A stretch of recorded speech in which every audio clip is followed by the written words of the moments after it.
বন্ধুরা, আজকে আমি এমন একটা ভূতের সিনেমা এক্সপ্লেন করব যেটা দেখার পর তোমরা ভয় পেতে বাধ্য হবে। কারণ মুভিটাতে একটা মেয়ের অ্যাক্সিডেন্ট হয় আর সবাই মনে করে সে হয়তো মারা গেছে, কিন্তু হঠাৎ করে পরের দিন মেয়েটা মাদ্রাসায় চলে আসে। আর বন্ধুরা, এরপর থেকেই মাদ্রাসায় একের পর এক ভৌতিক ঘটনা ঘটতে থাকে এবং এক এক করে মাদ্রাসায় থাকা মেয়েরা মরে যেতে শুরু করে। এরকমই একটা সত্য ঘটনার উপর নির্মিত মুভির এক্সপ্লেন করতে যাচ্ছি। মুভির নাম মুনকার। মুভির শুরুতেই আমরা একটা মহিলা মাদ্রাসা দেখতে পাই এবং সেখানে আজান দেওয়ার কারণে সব মহিলারা সেখানে যাচ্ছিল, কারণ তারা এখানে নামাজ পড়বে। কিন্তু হঠাৎ হার্লিনা নামের এই মেয়েটা সেখান থেকে উঠে দাঁড়ায়, কারণ সে কোরআন আনতে ভুলে গিয়েছে। তাই সে কোরআন আনতে চলে যায়, কিন্তু সে তার রুমের ভিতরে গিয়ে ঘুমিয়ে পড়ে, যার কারণে পরের দিন ক্লাসে হার্লিনা ছিল না বলে ম্যাডাম সবাইকে শাস্তি দেয়। আসলে বন্ধুরা, এই মাদ্রাসায় একটা নিয়ম আছে, যদি কেউ ভুল করে তাহলে সেই শাস্তি মাদ্রাসার সমস্ত মেয়েদেরকে দেওয়া হবে। তাই ম্যাডাম সবাইকে মাদ্রাসা পরিষ্কার করার শাস্তি দেয়। পরের সিনে দেখা যায় হার্লিনার মা তার সাথে দেখা করতে এসেছে, কিন্তু হার্লিনা তার মাকে বলে আমার এখানে থাকতে একদমই ভালো লাগছে না। কিন্তু তার মা বলে তুমি তো ভালো করে জানো তোমার বাবা কত রাগী, তাই তুমি কিছুদিন এখানে থাকো, আমি না হয় পরে তোমার বাবার সাথে কথা বলে তোমাকে এখান থেকে নিয়ে যাব। এরপর রাত্রেবেলায় তানিয়া হার্লিনাকে বলে সে মসজিদে পড়ার জন্য যাবে। হার্লিনা বলে তাহলে আমিও যাব। তানিয়া বলে ঠিক আছে, আমি তোমার জন্য হুজুরখানায় অপেক্ষা করব। তানিয়া চলে যাবার পর হার্লিনা তার বোরখা ইস্ত্রি করছিল, কিন্তু তখনই সেখানে কিরণ আর অন্যান্য মেয়েরা চলে আসে এবং হার্লিনাকে মারতে শুরু করে। তখন হার্লিনা বলে তোমরা আমাকে ছেড়ে দাও, কিন্তু কিরণ আর ওই মেয়েগুলো তার সত্ত্বেও তাকে মারছিল। তখন কোনো উপায় না পেয়ে হার্লিনা তাদেরকে ধাক্কা মেরে সেখান থেকে পালিয়ে যায়।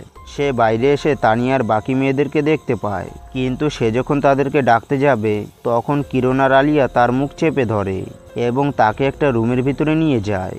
আর সেখানে গিয়েও তারা হার্লিনাকে প্রচণ্ড টর্চার করছিল। টর্চার সহ্য না করতে পেরে সে আবারও বাইরের দিকে দৌড় মারে, কিন্তু সে হোঁচট খেয়ে রাস্তার মধ্যে পড়ে যায়।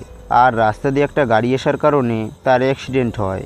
অ্যাক্সিডেন্টের খবর পেয়ে মাদ্রাসার শিক্ষকরা হার্লিনাকে হসপিটালে ভর্তি করে। এই ঘটনার এক সপ্তাহ পর আমরা দেখতে পাই মাদ্রাসার মেয়েরা কাপড় শুকাচ্ছিল, কিন্তু তখনই সেখানে হার্লিনা চলে আসে, যা দেখে তানিয়া অনেক খুশি হয়। কিন্তু কিরণ আর তার বান্ধবীরা প্রচণ্ড ভয় পেয়ে যায়, কারণ তারা ভাবছিল হার্লিনা যদি সবকিছু বলে দেয় তাহলে তাদেরকে শাস্তি পেতে হবে। এরপর রাতের বেলায় যখন সব মেয়েরা পড়ছিল তখন হার্লিনা কিরণদের উপর অদ্ভুতভাবে তাকিয়েছিল, যা দেখে তারা প্রচণ্ড ভয় পায়। তখন সেখানে তানিয়া এসে জিজ্ঞাসা করে ওই দিন রাতে তোমার সাথে কি হয়েছিল, কিন্তু হার্লিনা তানিয়াকে কোনো কিছুই বলে না। সে শুধু এটুকুন বলে যারা আমার সাথে খারাপ ব্যবহার করেছে তারা নিশ্চয়ই শাস্তি পাবে। এরপর রাতের বেলায় কিরণ যখন মসজিদে কোরআন পড়ছিল তখন সেখানে কোরআন নিয়ে হার্লিনা আসে এবং তার সামনে বসে কোরআন পড়তে শুরু করে।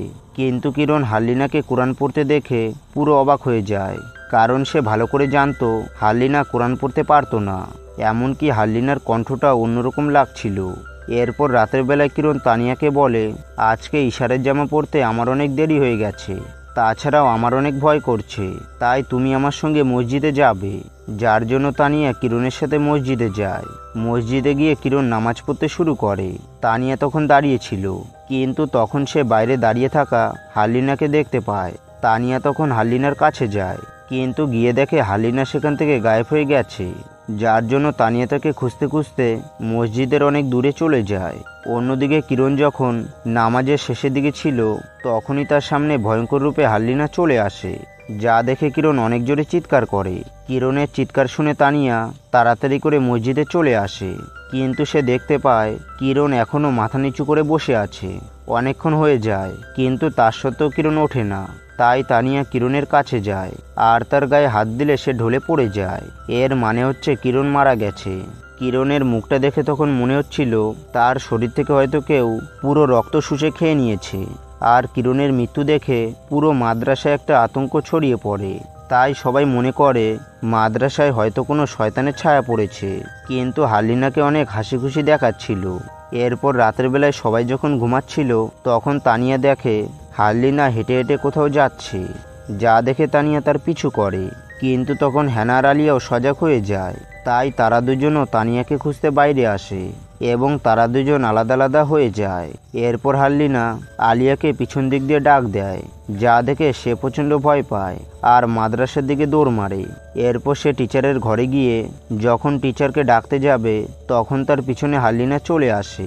আলিয়াও তখন বুঝতে পারছিল তার পিছনে হয়তো কেউ আছে, কিন্তু সে পিছনে তাকালে কাউকে দেখতে পায় না। ঠিক তখনই শয়তান হারলিনা পিছন দিক দিয়ে আলিয়াকে আক্রমণ করে, যার জন্য আলিয়া চিৎকার করে। আলিয়ার চিৎকার শুনে মাদ্রাসার সবাই তখন সেখানে চলে আসে এবং তারা দেখে একটা মেয়ে মাথা নিচু করে বসে আছে। এরপর তারা মেয়েটাকে সরিয়ে দেখে এটা হচ্ছে আলিয়ার মৃতদেহ। এরপর হ্যানার তানিয়া শিক্ষককে বলে এই সব কিছু হচ্ছে হারলিনার জন্য, মনে হয় ওর মধ্যে কোনো শয়তানের ছায়া পড়েছে। এরপর রাতের বেলায় শিক্ষক মাইকে বলে আজ রাতে সবাই মসজিদের ভিতরে ঘুমোবে এবং কেউ মসজিদের বাইরে যাবে না। কিন্তু রাতের বেলায় হ্যানার বাথরুম পায়, তাই সে তানিয়াকে তার সঙ্গে যেতে বলে। এরপর তানিয়া বাথরুমের সামনে দাঁড়িয়েছিল আর হ্যানা বাথরুমের ভিতরে যায়, কিন্তু একটু পর তানিয়া দেখতে পায় হ্যানা বাইরে দাঁড়িয়ে আছে, যা দেখে সে ভয় পেয়ে যায়, কারণ হ্যানার তো এখানে থাকার কথা না। তাই সে হ্যানার কাছে গিয়ে বলে তুমি এখানে কি করছো? কিন্তু তখনই পিছন থেকে হ্যানা বলে আমি তো এখানে। এরপর তারা সামনে থাকা মেয়েটাকে দেখে ভয়ে দৌড়ে পালিয়ে যায়। আসলে বন্ধুরা ওখানে ছিল হারলিনা।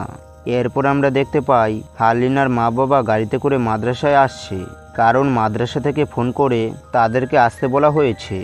এরপর মাদ্রাসার এক ওস্তাদ হারলিনাকে জিজ্ঞাসা করে সত্যি করে বল তুই কে? হারলিনা তখন উত্তর দেয় আমিও তোর মতন রবের সৃষ্টি, আর আমাকে এখানে ডাকা হয়েছে কিছু মানুষকে মেরে ফেলার জন্য। যা শুনে ওস্তাদ হারলিনার মাথায় হাত রেখে নামাজ পড়তে শুরু করে, কিন্তু তার সত্ত্বেও কোনো কাজ হয় না।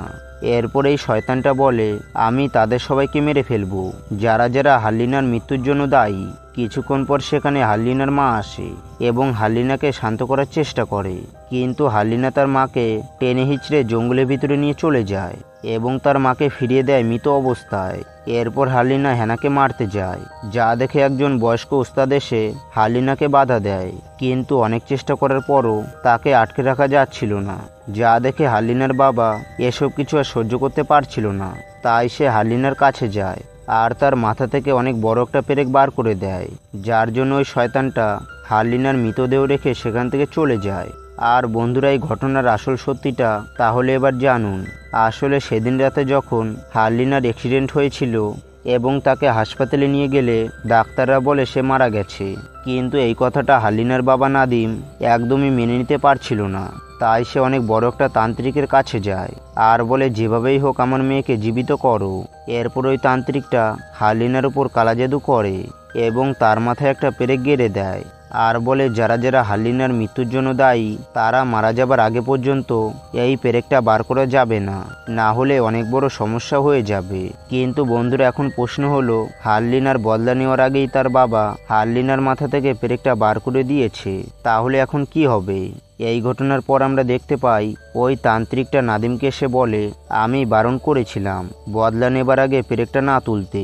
এরপর সে পেরেকটা তার সামনে ফেলে দেয় এবং হারলিনার কাছে পাঠানো শয়তানের রূপ নেয়। আর বন্ধুরা এর সাথে সাথে মুভির গল্পটাও শেষ হয়ে যায়। তো বন্ধুরা তোমাদের এই মুভির গল্পটা কেমন লাগলো সেটা কমেন্ট বক্সে অবশ্যই বলে যাবে। আর ভিডিওটা যদি একটু ভালো লেগে থাকে তাহলে একটা লাইক দিয়ে চ্যানেলটিকে অবশ্যই সাবস্ক্রাইব করে রাখবে। তো বন্ধুরা আবারও দেখা হবে নতুন একটা মুভির এক্সপ্লেন ভিডিও নিয়ে।